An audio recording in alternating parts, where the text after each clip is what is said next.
হায় হায়, কারোর সাথে মোহাব্বত থাকলে ওর ছোট ভাইকে দেখলেই খালি চকলেট চিপস কিনা দেয়, ঠিক না?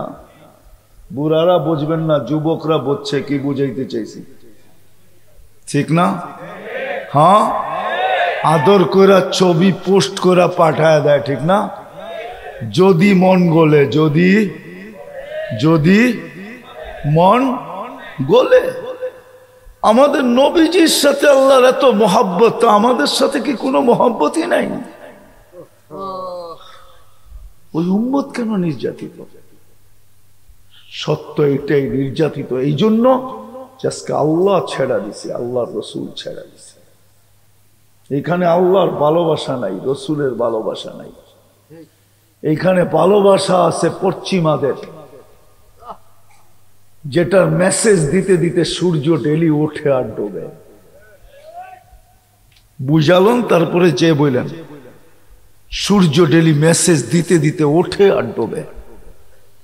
সূর্য উঠার সময় মেসেজ দেয়, মুসলমান উম্মতে মুহাম্মদী, আমি উঠলাম বটে, চললাম পশ্চিম দিকে, এক সময় আমি ডুবা যাব, আবার কালকে সকালে উঠব, তোকে মেসেজ দিতেছি, তুই যদি পশ্চিম দিকে তাকাইলি, পশ্চিমাদের অনুসরণ অনুকরণ করলি, হায় হায় হায়, তা তুই চিরদিনের জন্য ডুববি। আমি তো কাল সকালে উঠবো, তুই আর কোনোদিন উঠার সুযোগ হবে না। এই মেসেজ দিতে দিতে সূর্য উঠে আর যায় পশ্চিম দিকে, সূর্য ডোবে কোন দিকে? হায় হায়, আমাদের কোন নামাজের ভিতরে পিটানো দরকার। আল্লাহ তো মেহেরবানি করছেন, গায়রুল মাগদুবি আলাইহিম ওয়ালাদ-দাল্লিন পড়ি, বিজাতির বেশভূষা নিয়ে গায়রুল মাগদুবি আলাইহিম ওয়ালাদ-দাল্লিন পড়ে। উচিত তো ছিল ফেরেশতাদের ওই সময় চটকানো, যে তুই বলস কি আর তোর পরিধানে কি, তোর রূপরেখা কি, তুই মুখ দিয়ে বলিস কি, তোর রূপরেখা কি? তুই বলতেছিস গায়রুল মাগদুবি আলাইহিম ওয়ালাদ-দাল্লিন। আল্লাহ তো বাঁচায় দিছে, নাহলে আমার বিশ্বাস ফেরেশতা প্রস্তুত, হুকুম দিতে দেরি, সাইজ করতে দেরি করবে না। আজকে আমরা নির্যাতিত শুধু এইখানে, আল্লাহর ভালোবাসা নাই, রসুলের নাই। আল্লাহকে মানি না, নবীকে মানি না। যদিও প্রশ্ন উঠবে, আল্লাহকে কি করে মানব? আল্লাহকে তো চোখে দেখা যায় না, কথা কানে শোনা যায় না, ধ্যান ধারণায় আনা যায় না, বর্ণনা দিয়া শেষ করা যায় না। আমিও বলি সত্য, আল্লাহকে বর্ণনা দিয়া শেষ করা যাবে তো যাবে কি করে? অগণিত পদের মালিক, যদিও আমরা ৯৯টা পদের কথা জানি, কিন্তু তারপরও তো মুসলমান এইখানে যেই কজন আছে, একজন হাত উঠায় বলতে পারবে না আমাকে যে আজ পর্যন্ত আমি অক্ষর জ্ঞান রাখা সত্ত্বেও ৯৯ নামের অর্থ মনোযোগ সহকারে একাগ্র চিত্তে জীবনে একবার দেখছি। কেউ হাত উঠাইতে পারবেন?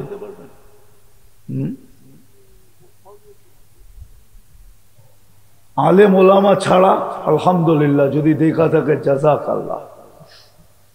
তাইলে ও চিনবে আল্লাহকে, নাহলে তো চিনবে না। কোন পদের মালিক? ৯৯ পদের মালিক। আল্লাহকে মানবো তো মানবো কি করে? একটা পদের মালিক তো না। আল্লাহ তো শুধু আল্লাহ না, আল্লাহ তো রহমান, আল্লাহ তো রহিম, আল্লাহ তো মালিক, আল্লাহ তো কুদ্দুস, আল্লাহ তো সালাম, আল্লাহ তো মুমিন, আল্লাহ তো মুহাইমিন, আল্লাহ তো আজিজ, আল্লাহ তো জব্বার, আল্লাহ তো মুতাকাব্বির, আল্লাহ তো খালিকুল বারিউল মুসাব্বিরুল গফফারুল কহারুল ওয়াহাবুর রাজ্জাকুল ফাত্তাহুল আলিমুল কাবিদুল বাসিতুল খাফিদুল রাফিউল মুইজ্জুল মুদিল্লুস সামিউল বাসিরুল হাকামুল আদলুল লতীফুল খবীরুল হালিমুল আযীমুল গফুরুল শাকুরুল আলিকুল কবীরুল হাফিজুল মুকিতুল হাসিবুল জলিলুল করিমুল রকিবুল মুজিবুল ওয়াসি আল হাকিমুল ওয়াদুদুল মজিদুল বাঈতুল শহীদুল হকুল ওয়াকিলুল কবিয়ুল মতিনুল ওয়ালিগুল হামিদুল মুসি আল মুবদি আল মুঈদ আল মুহয়ি আল মুমীত الحي القيوم الواجد الماجد الواحد الأحد الصمد القادر المقتدر المقدم المؤخر الأول والآخر الظاهر والباطن الوالي المتوالي البر التواب المنتقم العفو الرؤوف مالك الملك ذا الجلال والإكرام المقسط والجامع والغني والمغني المانع الدار النافع النور الهادي البديع والباقي الوارث والرشيد الصبور جل جلاله الله تو 99টা পদের মালিক আল্লাহকে মানবো কি করে আল্লাহ সহজ করছেন আমার বন্ধুকে মানলেই চলবে আমার বন্ধুকেই মানলেই চলবে মান আতা আর রাসূল ফাকাদ আতা আল্লাহ আজকে তো নবীকেও মানি না যার কারণেই তো আমরা নির্যাতিত ছিল সকালে যখন ঢুকতেছেন সীমান্তে তখন এক হাতে কাপড় উঁচা করছেন আর ওই হাতের বগলের নিচে জুতাগুলাকে চাইপা ধরছেন আর ওই হাতে যেই হাতের নিচে বগল তলে জুতা ছিল ওই হাত দিয়ে কাপড়টা উঁচা করছেন আর এক হাত দিয়া গোলাম উঠে বসা রশি টানতেছিলেন এদের হাতে আর ছিল বাইতুল মুকাদ্দাসের চাবি কাহিনী বড় লম্বা হয়ে যাবে সময় নাই আমার হাতে নাইলে শোনানো যাইতো যে কি দৃশ্য ছিল দুনিয়া এক দৃশ্য দেখছে যেটা ইতিহাসের পাতায় ওই দৃশ্যটা লেখা আছে আজকে মুসলমান নির্যাতিত আসেন আর লম্বা করতে চাইতেছি না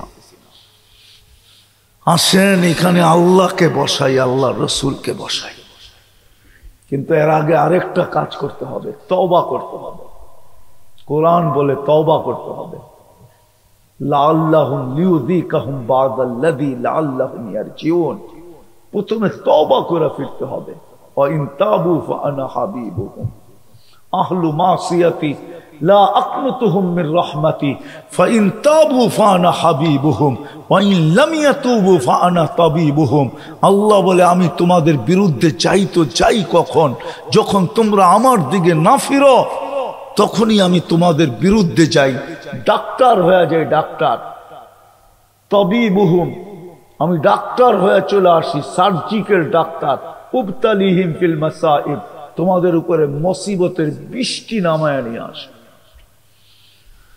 যেন কোন মুহূর্তে এসে তোমাদের মুখ দিয়ে চিৎকার বাহির হয় চিৎকার মাতা নাসরুল্লাহ চিৎকার বাহির হয় রাজানা ইলাল্লাহ তুবনা ইলাল্লাহ আজমনা আজমান আকিদা লা নাউদু ইলা যামবিন আবাদা এই তওবা তোমাদের মুখ দিয়ে যেদিন চিৎকার দিয়া বাহির হবে আমি তো বলি পুরা 200 কোটি মুসলমানের কাছে পৌঁছানো তো যাবে না হায় যদি 200 কোটি মানুষ আজকে তওবা করে ফিরে আসতো হায় তাহলে উড়ন্ত আবাবিল মনে হয় আকাশে শুধু ডানা মেলা উঠতো না এখনো ওদের যেটা দিয়ে ওরা হাতিয়ালাদেরকে পাউডার বানায় দিয়েছিল পাউডার ওই আবাবিল এখনো রাখা আছে মশা এখনো রাখা আছে যাদেরকে দিয়ে আল্লাহ নমরুদি বাহিনীকে ধ্বংস করছিলেন আমাদের মা বোনদের মাথার উকুন এখনো রাখা আছে যেই উকুন দিয়ে আল্লাহ ফেরাউনি জাতিকে শাস্তি দিয়েছিলেন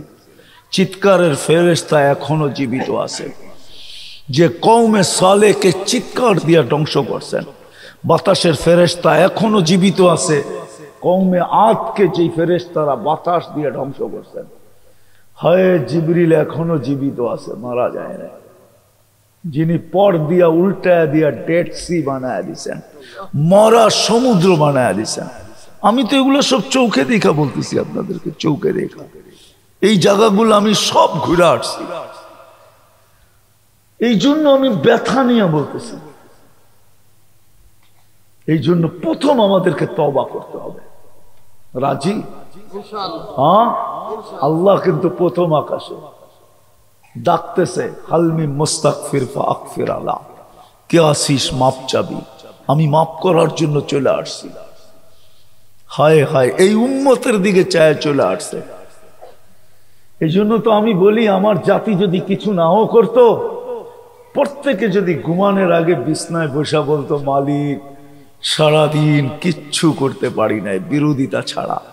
এখন ঘুমাইতে চললাম, কাল সকালে উঠাইলে উঠবো, আর না হলে চির নিদ্রা হয়ে যাবে।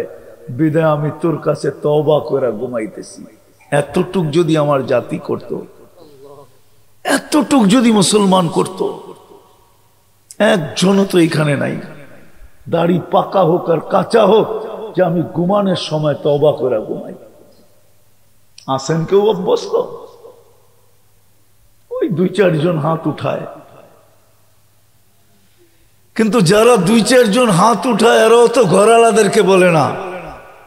ঘরালাদেরকে তৈরি করছে কিনা জানি না, যে চলো সবাই আমরা তওবা করে ঘুমাই, কালকে উঠবো কি উঠবো না জানি না। কত বাড়িওয়ালারাই তো ঘুমাইলো, সকালবেলা পাওয়া গেল এদেরকে ছাদের চাপার নিচে, ঠিক না?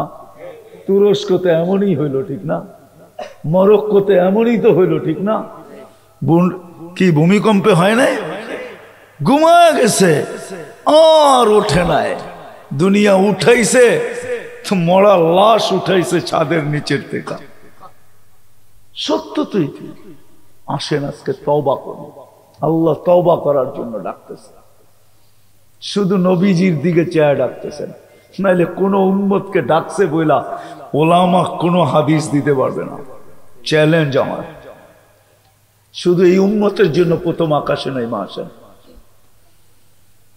শুধু নবীজির দিকে তাকায়া বন্ধুকে বলছি আপনাকে লজ্জিত করব না। উম্মতকে যদি মাফ না করলাম, ডাইকা ডাইকা মাফ করতেছে, ডাইকা ডাইকা ডাইকা ডাইকা। দুনিয়ার কোন ব্যক্তিত্ব আছে যে তাদের দ্রোহীকে ডাইকা ডাইকা মাফ করবে? আয় আমরা মাফ করা দেবো, আয়। আছে? বুঝাইতে পারি নাই। দুনিয়ার কোন ব্যক্তি আছে তার দ্রোহীকে, দ্রোহী তো বুঝেন, তার বিরোধিতা করে তাকে ডাইকা বলবে মাফ করে দিলাম? আছে কেউ? ও তো বিরোধীকে পাইতে দেরি, হ্যান্ডকাপ পড়াইতে দেরি করবে না, পায়ে বেড়ি পড়াইতে দেরি করে না, জেল জরিমানা দিতে দেরি করে না, ঠিক না?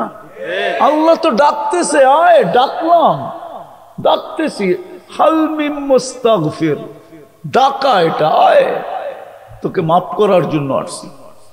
রাজি তওবা করতে? তাইলে আসেন আজকে হাত উঠায় তওবা করি, যে আল্লাহ বিজাতির তরিকার থেকে আজকে তওবা করলাম। বলেন,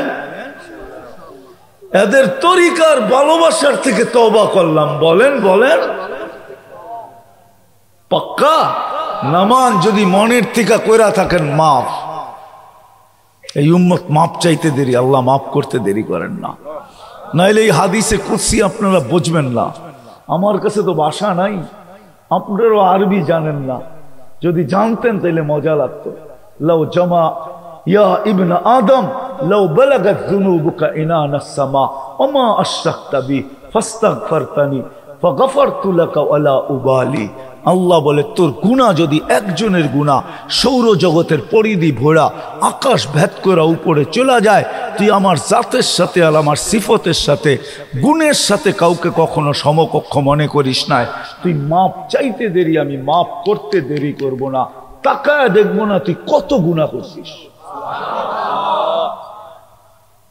এই জন্য মনের থেকে যদি তওবা হয়, আল্লাহ মাফ করা দেবে।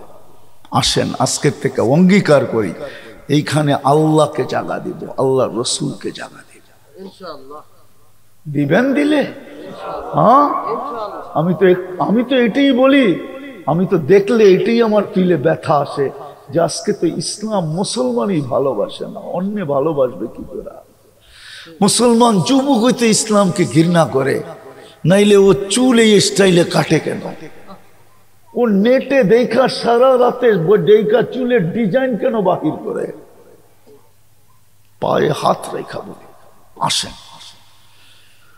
এখানে আল্লাহ আল্লাহ রসুলের মহব্বত টুকাই, আল্লাহকে মানি, রসুলকে মানি। বেশি মানতে না পারেন, একটা শুধু আজকের থেকে মানেন, একটা মানেন। পারবেন মানতে? বলবো হ্যাঁ, আজকের থেকে কোনো অবস্থায় নামাজ ছাড়বো না, কোনো অবস্থায় না নামাজ ছাড়বো না, কোনো অবস্থায় না। শুধু নামাজই যথেষ্ট ছিল এই উম্মতের জন্য। কেননা আল্লাহর রসুল এক হাদিস এখন খোলার সময় নেই, নাহলে আমি খুলে দেখাইতাম। নামাজ এই উম্মতের জন্য যথেষ্ট ছিল। আজকের থেকে নামাজ পড়ব। বর্তমান প্রেক্ষাপটে দুটা কথা অবশ্যই বলবো। যদিও আমাদের দিলের ভিতরে রক্তক্ষরণ হতেছে, ফিলিস্তিনের দিকে তাকাইলেই, খবর দেখলেই, মিডিয়ায় ঢুকলেই চোখে পানিও ঝরতেছে, ভিতরে রক্তক্ষরণ হতেছে। প্রতিবাদ আমরা করতেছি রাষ্ট্রীয়ভাবে, ব্যক্তিগতভাবে। আমাদের দেশে এমনকি পার্লামেন্ট থেকে পর্যন্ত এটাকে কি প্রস্তাব পাশ হয়েছে জানি, নিন্দনীয় প্রস্তাব পাশ হয়েছে। আমি মানি এটা, কিন্তু তার সাথেও আমাদের দুটা করণীয় আছে। শুধু প্রতিবাদ করলে হবে না, শুধু নিন্দা প্রস্তাব পাশ করলে হবে না, আরো দুটা করণীয় আমাদের আছে, আল্লাহর পক্ষ থেকে নির্ধারিত। মনে হয় এখানে একজনও পাওয়া যাবে না। আজকে 25তম রাত্র ঢুকলো ফিলিস্তিনে, 24তম রাত্র শেষ হয়ে গেছে, এই রাত্র 25তম রাত্র। আমার মনে হয় না এখানে একজনও এই 25 দিনে 50 রাকাত ডেলি 2 রাকাত সালাতুল হাজত করে 50 রাকাত নামাজ আমরা কেউ পড়ছি। অথচ কোরআনের হুকুম ছিল আস্তাইনু বিসসবরি ওয়াস সালাহ, সাহায্য চাও তো নামাজ পড়া চাও। আমরা সাহায্য করতেও পারি না, আমরা বহু দূর। কি করে করবেন সাহায্য? কার হাতে উঠায় দিবেন? কে ওইখানে পৌঁছায় দিবে? কিভাবে পৌঁছবেন? কিন্তু এইটা তো পারি যে আল্লাহর কাছে সাহায্য চাইতে পারি 2 রাকাত নামাজের মাধ্যমে। পড়বেন ফিলিস্তিনের জন্য? কে কে পড়বেন দেখি আজকের থেকে। আপনি যদি ফিলিস্তিনকে ভালোবাসেন যে আমি ডেলি 2 রাকাত নামাজ পড়বো, আর আল্লাহকে বলবো আল্লাহ ফিলিস্তিনের সাহায্যের জন্য পড়লাম। দ্বিতীয় যেটা শেষ, এই কথাই শেষ। আরেকটা হাদিসের দিক নির্দেশনা আছে, সেটা হলো as-সাদকাতু তারুদ্দুল বালা। বিপদ যত বড়ই হোক, যদি ইয়াকিন করে সদকা দিতে পারে, বিশ্বাস করা যে সদকার ভিতরে পাওয়ার আছে, রব্বে কাবার কসম, 1 টাকা সদকার ভিতরে যা পাওয়ার আছে, সারা দুনিয়ায় যত অ্যাটম বোম মজুদ আছে এর ভিতরে এতটুকু পাওয়ার নেই। মনে হয় আপনি মানতে পারতেছেন না, ঠিক না? না না, আপনি না, ওনাদেরকে কই মানতে পারতেছে না। বড় কঠিন কথা তো, ঠিক না? 1 টাকা সদকার ভিতরে যেই পাওয়ার আছে, সারা দুনিয়ায় যত মানুষ অ্যাটম বোম নিয়ে গৌরব করে, ওদের সমস্ত অ্যাটম বোমের ভিতরে ওই পাওয়ার নেই। আমি প্রমাণ দিতে পারি। মাঝে মাঝে ড্যামেজও হয়, ড্যাম হয়ে যায়, ঠিক না? কি কি কি কি জানি ফুটায় না আমাদের দেশে, বোম না, ককটেল, ঠিক না? ওটা ড্যাম হয়ে গেলে ফোটে। তাহলে যদি আল্লাহ অ্যাটম বোম ড্যাম করে দেয়, ওটা ফুটবে? আচ্ছা, অ্যাটম বোমের ভিতরে আবার কম্পিউটার সেটিং আছে, এই জন্যই তো ব্রিফ কেস লয়া লয়া ঘোরে।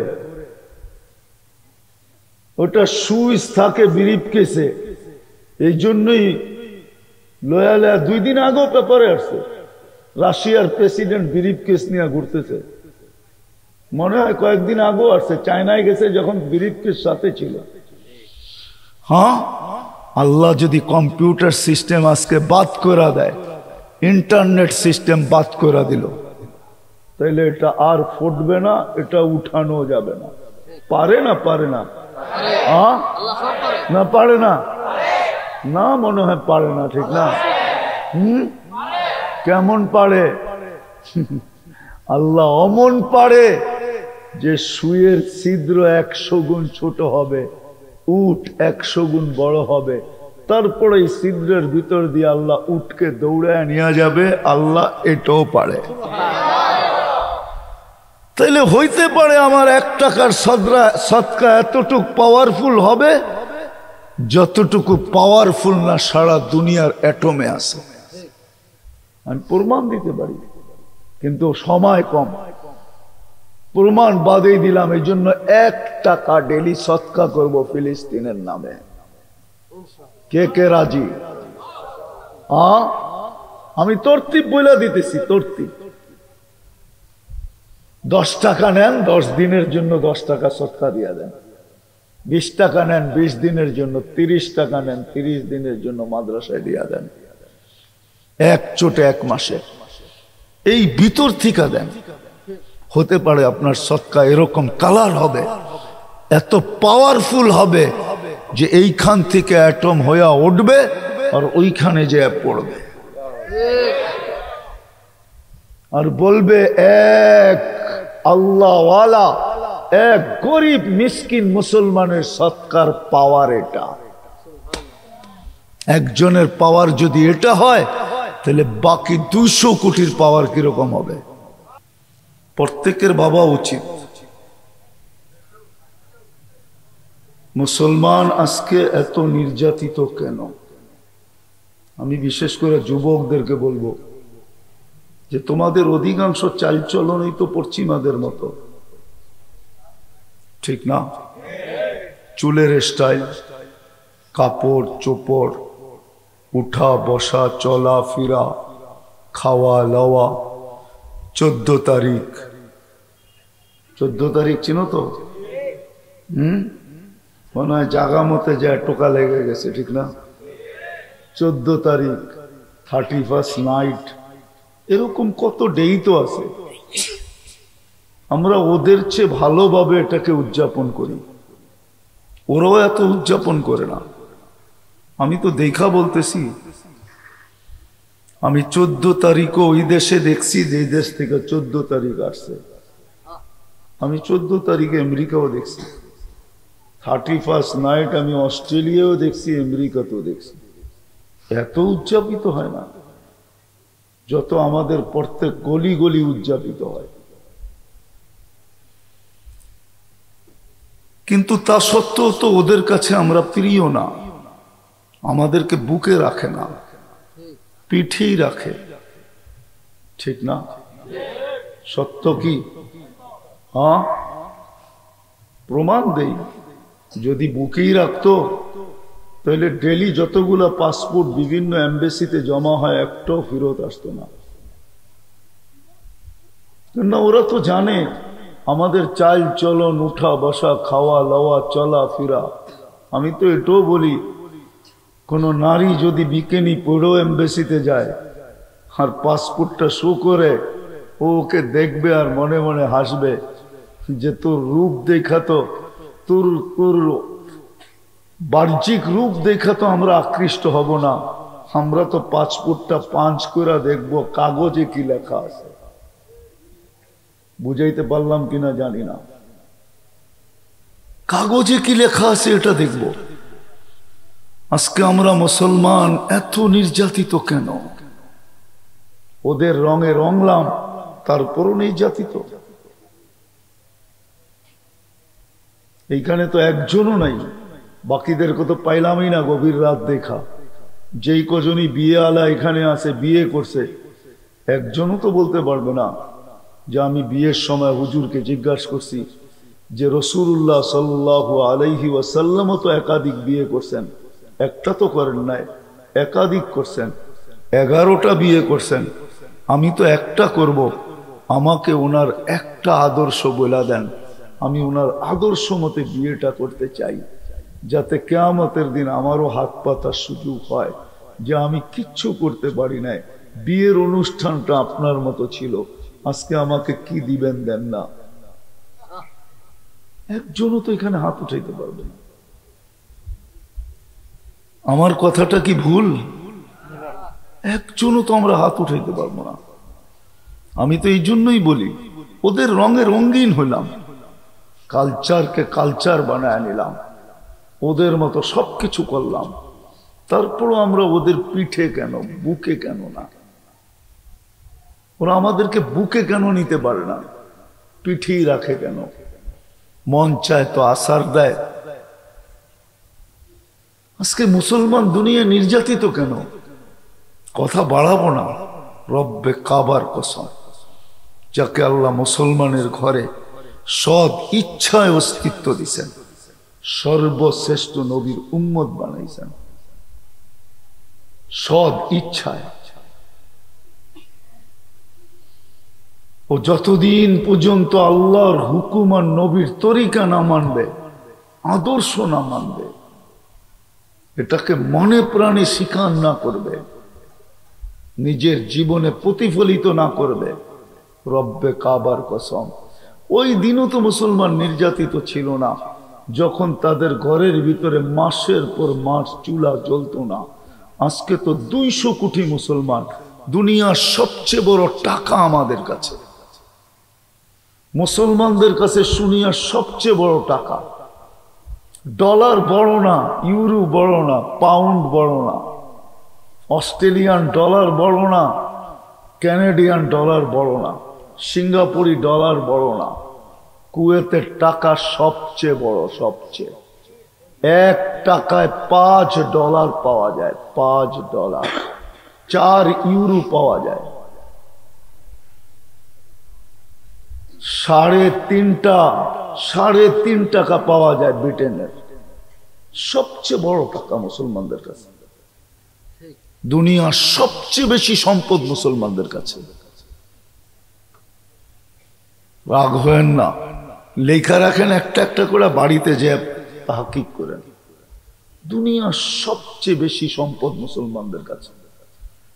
দুনিয়ার সবচেয়ে বেশি লিকুইড সোনা মুসলমানদের কাছে, যেটাকে তেল বলে, তেল।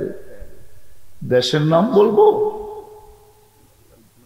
দেশের নাম পর্যন্ত একটা একটা বলতে পারি। দুনিয়ার সবচেয়ে বেশি গ্যাস মুসলমানদের কাছে, এলপি গ্যাস যেটাকে বলে। কুয়েত, আরে কাতার, দুনিয়ার সবচেয়ে বেশি এলপি গ্যাস সাপ্লাই করে কাতার। আমাদের দেশে পর্যন্ত এলপি আসে কাতার থেকে। দুনিয়ার সব সম্পদ মুসলমানদের কাছে। দুনিয়ার সবচেয়ে উন্নত ব্র্যান্ড তৈরি হয়েছে মুসলমানদের জন্য। আপনি ভাবেন ইউরোপিয়ানরা, আমেরিকানরা 20 লাখ দিয়ে ঘড়ি পড়ে? ওরা তো চলে কাঠ পাঞ্চ করে, ওরা 20 লাখের ঘড়ি কোত্থেকে পড়বে? কয়টা রাডু ঘড়ি কোন জায়গায় বিক্রি হয়? দুনিয়ার সবচেয়ে ব্র্যান্ড তৈরি হয়েছে মুসলমানদের জন্য। এক একটা ফ্যাক্টরি এক ফ্যামিলির জন্য, একটা ফ্যাক্টরি। বিশ্বাস হয় না? তথ্য দিতে আসি না আমি এখানে। লন্ডনে শুধু একটা ড্রাই ক্লিনার আছে, একটা, শুধু সৌদি বাদশাদের কাপড় ওয়াশ করে। আর দুনিয়ার কোনো কাপড় ওইখানে ছোঁয়া লাগতে পারে না, ছোঁয়া। ব্রিটেনের প্রধানমন্ত্রী পর্যন্ত ওইখানে কাপড় ধুইতে পারে না। সার্চ দেন, দেখেন আমার কথা সত্য কিনা। সাদ্দাম যতদিন ছিল, শুধু ইটালির একটা ফ্যাক্টরি ছিল, শুধু ওর মেয়েদের জুতা বানানোর জন্য।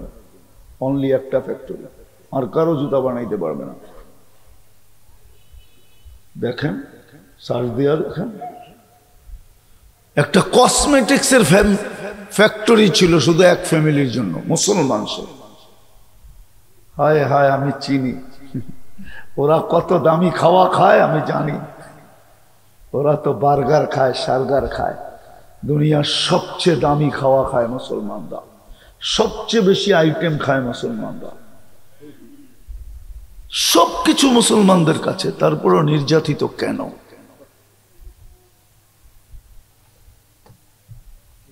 কেন নির্যাতিত?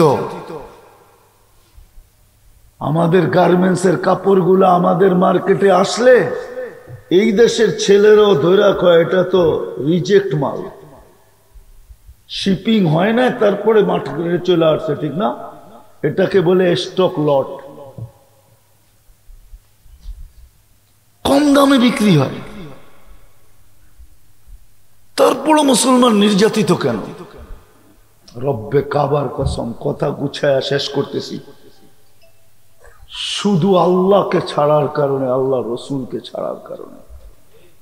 আমরা আল্লাহ ছেড়ে দিছি, আল্লাহ রসুল ছেড়ে দিছি।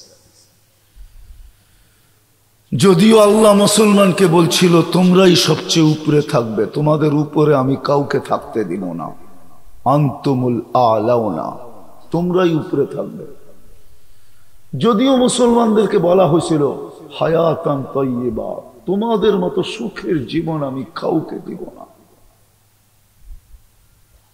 যদিও কোরআনে বলা হয়েছিল উলাইকা লাহুমুল আমান, আমি নিরাপত্তার চাদর দিয়া তোমাদেরকে ঢাইকা রাখবো।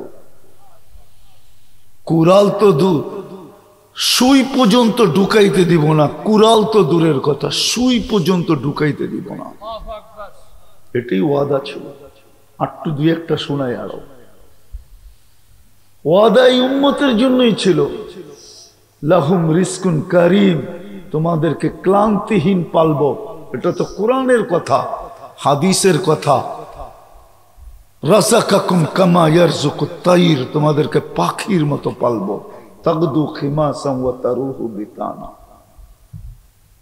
শুধু তো এখানেই শেষ না, ইজ্জত তোমাদের জন্যই। ইন্নাল ইজ্জাতা লিল্লাহি ওয়া লিরাসূলিহি ওয়া লিল মুমিনিন। সত্য ছিল যখন পেটে ভাত ছিল না, কাপড় ছিল না,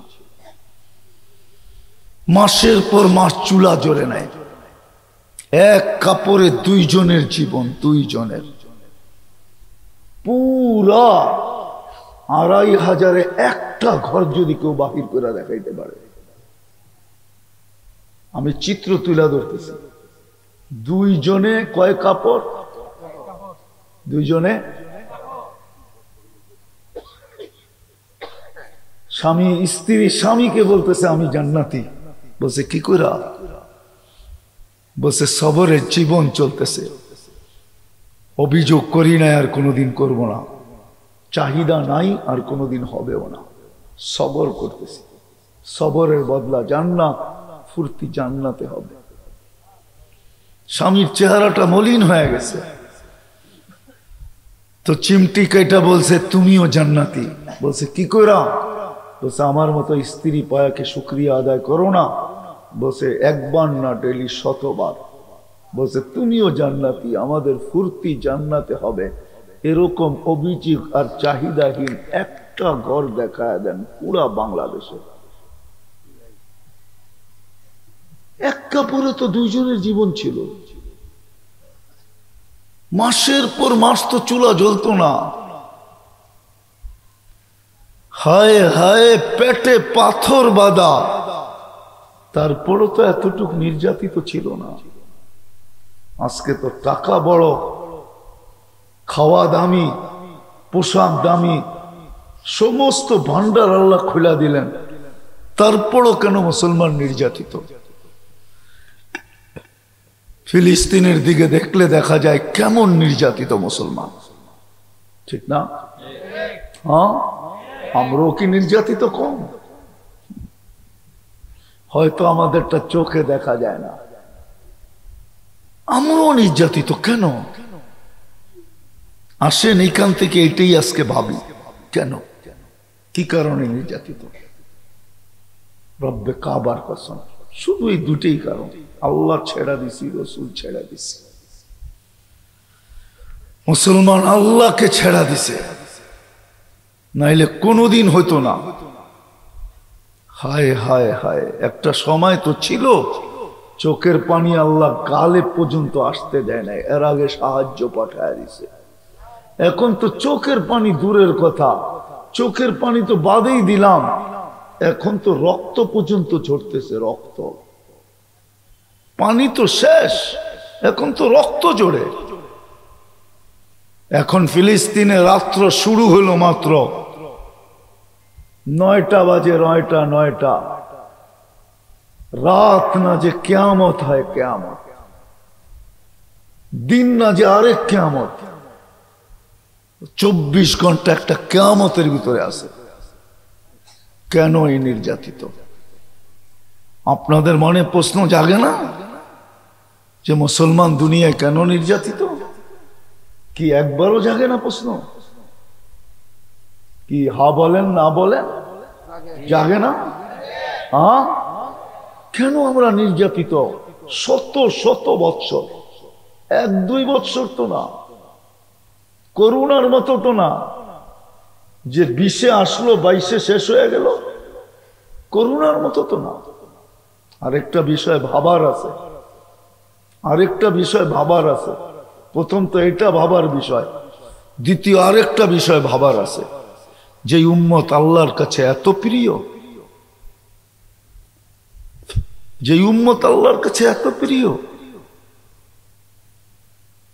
যদি অনুভব করতে পারেন তাইলে বলতে পারি, তুলনা করতে পারলে বলা যেতে পারে এত প্রিয় যে উম্মতের গায়ে 3 বার কুদরতি হাত লাগাইলেন, ডাবল ডাবল মুকুট পরায় দিলেন, যে উম্মতকে কুদরতি হাত দিয়ে অস্তিত্ব দিলেন, জন্ম দিলেন, আবার ওই উম্মতের মাথায় হায় হায় হায় শ্রেষ্ঠত্বের মুকুট পরায় দিলেন। তৃতীয় মুকুট না, ওই উম্মতকে দ্বিতীয়বার নিজ হাতে নির্বাচিত করলেন, হুয়াজতাবাকুম, দুইবার কুদরতি হাত লাগাইছেন, দুই মুকুট পরায় দিছেন। কুনতুম খায়রা উম্মাহ, এটা একটা মুকুট। ওয়ালাকাদ কাররামনা বনি আদম, দ্বিতীয় আরেকটা মুকুট। 2 মুকুট পরায় দিছে যে উম্মতকে, যে উম্মতের নবীকে আল্লাহ প্রতিশ্রুতি দিতেছেন, আল্লাহু ইয়াসিমুকা মিনান নাস, আল্লাহ আপনাকে সুরক্ষিত করবে, পাহারার প্রয়োজন নাই, আমরা পাহারা দিব।